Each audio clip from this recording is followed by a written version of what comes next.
नमस्कार, मैं वरुण कुमार। आज है सोमवार। लेकर आया हूं आपका पसंदीदा कार्यक्रम मनी टाइम, जहां हम बताएंगे आपको वो सभी खबरें जो डालती हैं आपके जेब और आपके जीवन पर सीधा असर। बुलेटिन की शुरुआत करते हैं आज की सबसे बड़ी खबर के साथ।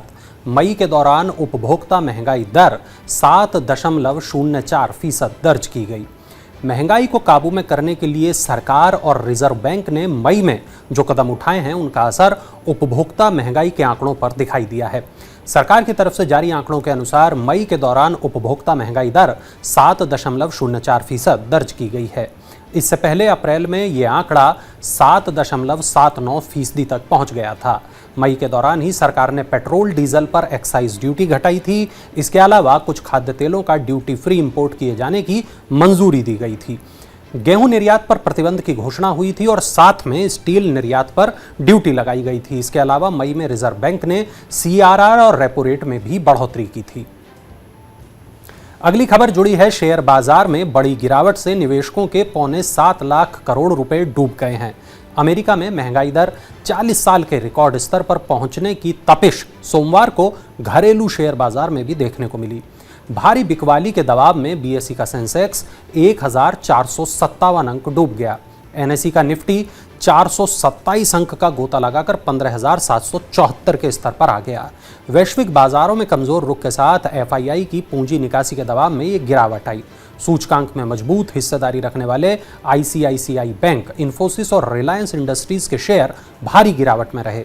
सोमवार की एक दिन की गिरावट से ही निवेशकों के 6.74 लाख करोड़ रुपए डूब गए। अगली खबर है LIC से जुड़ी हुई। LIC का शेयर करीब 6.25% की गिरावट के साथ 670 रुपए के भी नीचे बंद हुआ है। IPO में LIC के शेयर अलॉट होने के बाद गिरावट झेल रहे निवेशकों के जख्म और गहरे हो गए हैं। दरअसल सोमवार को LIC का शेयर करीब 6.25% की गिरावट के साथ 670 रुपए के भी नीचे बंद हुआ। दिन के कारोबार के दौरान शेयर ने 667 रुपए का नया निचला स्तर भी छुआ। आज शेयर में गिरावट के पीछे एंकर निवेशकों का 1 महीने का लॉक इन खत्म होना बड़ी वजह रहा। एंकर निवेशकों को LIC के करीब 5.93 करोड़ शेयर 949 रुपए के भाव पर अलॉट हुए थे। एंकर निवेशक वो संस्थागत निवेशक होते हैं जिनको रिटेल और बाकी निवेशकों से पहले शेयर जारी होते हैं और लिस्टिंग होने के कुछ समय तक अपनी होल्डिंग को होल्ड करके रखना होता है।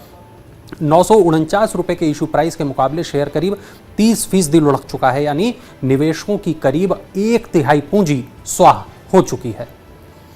डॉलर के मुकाबले रुपया और कमजोर हुआ, 78 रुपए प्रति डॉलर के नीचे पहुंच गया। डॉलर के मुकाबले रुपया लगातार कमजोर पड़ रहा है। हफ्ते के पहले कारोबारी दिन यानी सोमवार 13 जून को रुपया रिकॉर्ड लो लेवल पर आ गया और पहली बार 78 रुपए प्रति डॉलर के नीचे जा पहुंचा। आसान शब्दों में समझे तो $1 के लिए आपको 78 रुपए से ज्यादा चुकाने होंगे। सोमवार को रुपया 78.20 रुपए प्रति डॉलर पर खुला और लुढ़क कर 78.29 रुपए प्रति डॉलर के रिकॉर्ड निचले स्तर तक चला गया। हालांकि बाद में थोड़ा संभल गया रुपया और 20 पैसे गिरकर 78.13 के स्तर पर बंद हुआ। शुक्रवार को रुपया 77.93 रुपए प्रति डॉलर पर रहा। रुपए में गिरावट के कई कारण हैं। इसमें क्रूड ऑयल के ऊंचे दाम, विदेशी पोर्टफोलियो इन्वेस्टर्स की शेयर बिकवाली, रिकॉर्ड तोड़ महंगाई के चलते अमेरिकी फेडरल रिजर्व के ब्याज दरें बढ़ाने की आशंकाएं, ये तमाम चीजें हैं जो इसमें शामिल हैं। क्रूड ऑयल $120 प्रति बैरल के स्तर पर है। भारत अपनी तेल जरूरतों का करीब 85% आयात करता है। बाजार में गिरावट से SIP की चमक घटी। रूस यूक्रेन जंग और ऊंची महंगाई दर की वजह से शेयर बाजार में गिरावट का सिलसिला थम नहीं रहा है। इससे म्यूचुअल फंड में SIP के जरिए निवेश की चमक घटी है। Association of mutual funds in India यानी MP के आंकड़ों के अनुसार मई में 19.7 लाख नए SIP खाते पंजीकृत हुए, जो पिछले 5 महीने के औसत 23 लाख की तुलना में करीब 15% कम है। जून 2021 से नए SIP पंजीकरण की संख्या हर महीने 20 लाख से ज्यादा रही है। मई में नए SIP की संख्या पिछले 12 महीने में सबसे कम रही। राहत की बात यह है कि बाजार की गिरावट का म्यूचुअल फंड में नए निवेश पर असर नहीं पड़ा है। SIP के जरिए निवेश सितंबर 2021 के बाद से ही बढ़त की राह पर है। मई में उद्योग ने 12,286 करोड़ रुपए का निवेश हासिल किया, जो अप्रैल में 11,863 करोड़ रुपए रहा था। और अब अगली खबर है HDFC की। HDFC ने अपने ग्राहकों के लिए जारी किया है अलर्ट। HDFC बैंक ने अपने ग्राहकों के लिए एक अलर्ट जारी किया है। यह अलर्ट पैन कार्ड अपडेट से जुड़े ऑनलाइन फ्रॉड के बढ़ते मामलों को ध्यान में रखते हुए जारी किया गया है। बैंक ने ट्विटर पर अपने ग्राहकों के नाम एक संदेश में कहा कि वो ऐसे किसी भी लिंक पर क्लिक ना करें जिसमें उनसे पैन कार्ड की डिटेल अपडेट करने को कहा जा रहा हो। HDFC बैंक ने यह भी कहा कि कस्टमर्स को हमेशा ये बात ध्यान में रखनी चाहिए कि बैंक SMS या कॉल के जरिए कभी भी कोई भी पर्सनल डिटेल अपडेट करने के लिए नहीं कहता। बैंक जब भी कोई मैसेज भेजेगा या कॉल करेगा तो वो अपनी ऑफिशियल वेबसाइट पर मौजूदा ऑफिशियल नंबर के जरिए ही ऐसा करेगा। HDFC बैंक के अलावा भी सभी बैंक ऐसा ही करते हैं, तो इसलिए इन बातों का ख्याल रखें और ऑनलाइन फ्रॉड से बचें। अगर आप NPS में इन्वेस्ट करते हैं तो ये खबर आपके काम की है। नेशनल पेंशन स्कीम यानी NPS के सब्सक्राइबर्स को व्हाट्सएप पर भी अपनी परेशानियों के समाधान मिल सकेंगे। नेशनल पेंशन सिस्टम ट्रस्ट ने यह सर्विस शुरू की है। NPS ट्रस्ट के ट्विटर के जरिए बताया NPS ट्रस्ट ने कि NPS से जुड़े आपके सवालों का जवाब व्हाट्सएप पर भी मिलेगा। इसके लिए एक व्हाट्सएप नंबर भी जारी किया गया है। यह नंबर है 8588852130।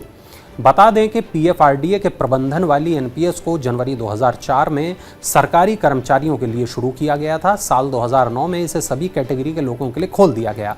आपको व्हाट्सएप पर NPS ट्रस्ट से जुड़ने के लिए उसका नंबर सेव करना होगा। इसके बाद जानकारी हासिल करने के लिए हाय का मैसेज भेजना होगा। इसके बाद आपको कुछ ऑप्शन दिए जाएंगे और आप अपनी समस्या के बारे में चुन सकते हैं। इसके बाद ट्रस्ट की ओर से आपको जवाब दिया जाएगा। अगर फिर भी आपको अतिरिक्त मदद चाहिए होगी तब आपको 01147207700 पर फोन करना होगा। टैक्स की बारीकियां समझाने के लिए आयकर विभाग ने एक नई शुरुआत की है। अगर आपको टैक्स की बारीकियां समझ में नहीं आती तो अब ज़्यादा परेशान नहीं होना होगा। आयकर विभाग और केंद्रीय प्रत्यक्ष कर बोर्ड यानी CBDT ने कार्टून कैरेक्टर मोटू पतलू के माध्यम से लोगों को टैक्स के मसले आसानी से समझाने के लिए एक स्पेशल कॉमिक बुक और गेम की शुरुआत की है। इसमें कार्टून कैरेक्टर मोटू पतलू के माध्यम से लोगों को टैक्स की इम्पोर्टेंस समझाई जाएगी। वित्त मंत्री निर्मला सीतारमण ने हाल में इसे लॉन्च किया है। कॉमिक बुक के साथ एक बोर्ड गेम भी लॉन्च किया गया है। ये board game learn by play theme पर आधारित है। इसके अलावा टैक्स से जुड़े 3D पजल्स भी बनाए गए हैं, जबकि फाइनेंशियल ट्रांजैक्शन से जुड़ी अच्छी और बुरी बातें बताने के लिए विभाग ने सांप सीढ़ी का खेल भी तैयार किया है। और अब खबर है रियल एस्टेट से जुड़ी हुई 4.8 लाख करोड़ घरों का कंस्ट्रक्शन अटक गया है। देश के 7 बड़े शहरों में 4.48 लाख करोड़ रुपए कीमत के करीब 4.8 लाख करोड़ घरों का कंस्ट्रक्शन अटका हुआ है। इसमें देरी हो रही है। ये आंकड़े मई 2022 के अंत तक के हैं। प्रॉपर्टी कंसल्टेंट फर्म एनारॉक की रिसर्च रिपोर्ट से ये जानकारी सामने आई है। डेटा के मुताबिक इसके पहले कैलेंडर ईयर 2021 के अंत में 4.84 लाख करोड़ रुपए कीमत के लगभग 5.16 लाख घरों के कंस्ट्रक्शन कई फेज में अटके हुए थे। इस साल जनवरी से मई 2022 के बीच इन शहरों में धीमी रफ्तार से बन रहे 36,830 घरों के कंस्ट्रक्शन का काम ही पूरा हुआ है। ये डेटा देश के 7 बड़े शहरी इलाकों Delhi NCR, Mumbai metropolitan region यानी MMR, कोलकाता, चेन्नई, बेंगलुरु, हैदराबाद और पुणे के हैं। इन अटके मकानों का 77% हिस्सा NCR और MMR का है। पेटीएम का इस्तेमाल करने वालों को बड़ा झटका लग सकता है। अगर आप भी पेटीएम का इस्तेमाल करते हैं तो आपको एक बड़ा झटका लग सकता है। दरअसल अब पेटीएम प्लेटफॉर्म से मोबाइल रिचार्ज करने पर आपको एक्स्ट्रा चार्ज देना पड़ सकता है। रिपोर्ट के मुताबिक अब पेटीएम से मोबाइल रिचार्ज करने पर आपको 1 रुपये से लेकर 6 रुपये तक का अतिरिक्त शुल्क का भुगतान करना होगा। सरचार्ज की राशि रिचार्ज के अमाउंट पर निर्भर करेगी। रिपोर्ट्स के मुताबिक पेटीएम 100 रुपये से ज़्यादा के मोबाइल रिचार्ज पर फीस ले रहा है।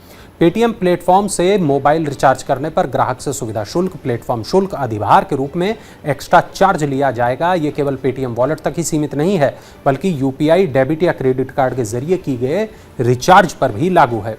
यह ऐप के माध्यम से या वेबसाइट के माध्यम से दोनों के लिए लागू है। गौरतलब है कि पेटीएम की तरह ही फोन पे भी अपने यूजर्स से मोबाइल रिचार्ज पर फीस वसूलता है। 50 रुपये से ज़्यादा के रिचार्ज पर यह फीस ली जाती है। 2 और बैंकों ने कर्ज को महंगा कर दिया है, यानी इनके ग्राहकों की EMI बढ़ जाएगी। केंद्रीय बैंक आरबीआई ने के रेपो दरों में इजाफा करने के बाद कई बैंकों ने ब्याज दरों में बढ़ोतरी करते हुए कर्ज को महंगा करना शुरू कर दिया है। इस सूची में 2 और बड़े बैंकों का नाम जुड़ गया है। बैंक ऑफ बड़ौदा और यूनियन बैंक ऑफ इंडिया ने मार्जिनल कॉस्ट लेंडिंग रेट यानी MCLR में 10 से 20 बेसिस पॉइंट की वृद्धि की है, यानी इन बैंकों से कर्ज लेना अब और महंगा हो गया है। रिपोर्ट के मुताबिक बैंक ऑफ बड़ौदा ने MCLR दर को बढ़ाकर 7.50% कर दिया है। ये बढ़ी हुई दरें 12 जून 2022 से प्रभावी भी हो गई हैं। यूनियन बैंक ऑफ इंडिया ने बड़ी बढ़ोतरी करते हुए 1 साल के लिए MCLR दर को बदलकर 7.45% कर दिया है। नई दरें 11 जून 2022 से लागू हो गई हैं। गौरतलब है कि लैंडिंग रेट बढ़ने से home loan, personal loan, auto loan समेत सभी तरह के कर्ज महंगे हो जाएंगे और LCLR में इजाफे से लोन की EMI में इजाफा हो जाता है। तो ये थी आज की तमाम बड़ी खबरें, ज़रूरी और महत्वपूर्ण खबरें, वो खबरें जो डालती हैं आपकी जेब और ज़िंदगी पर असर। तो आप जिस भी प्लेटफॉर्म पर इस वीडियो को देख रहे हैं वहाँ मनी9 के चैनल को सब्सक्राइब करना मत भूलिएगा और चलते चलते देखिए हमारा ये खास इन्फोग्राफिक।